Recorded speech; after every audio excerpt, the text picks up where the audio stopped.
This mission is too important for me to allow you to jeopardize it.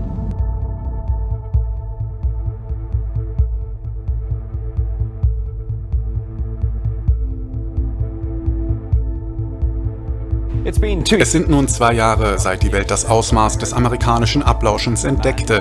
Der Mann, der den Schleier vom gewaltigen NSA-Spionageprogramm lüftete, Edward Snowden, sagt, er bereue nichts.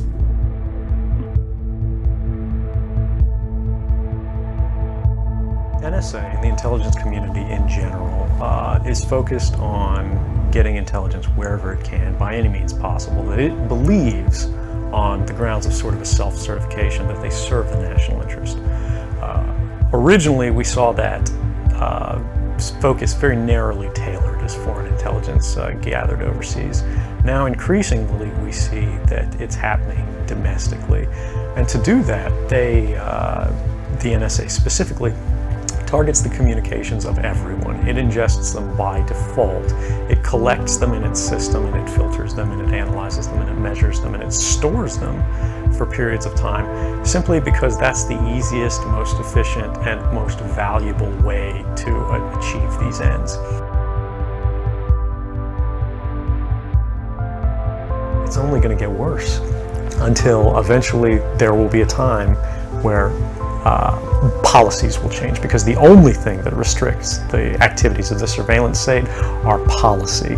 Even our agreements with other sovereign governments, we consider that to be a stipulation of policy rather than a stipulation of law.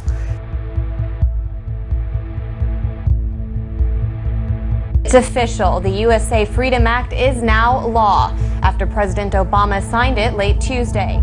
It's important and actually historic that this has been repudiated not just by the courts, but by Congress as well, and the President himself is saying that this mass surveillance program has to end.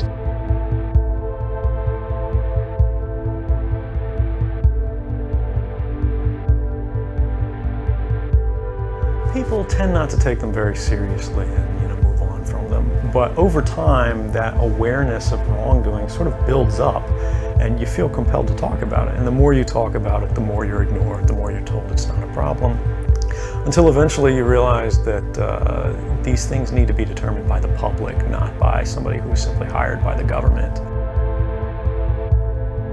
The greatest fear that I have regarding the outcome for America of these disclosures is that nothing will change.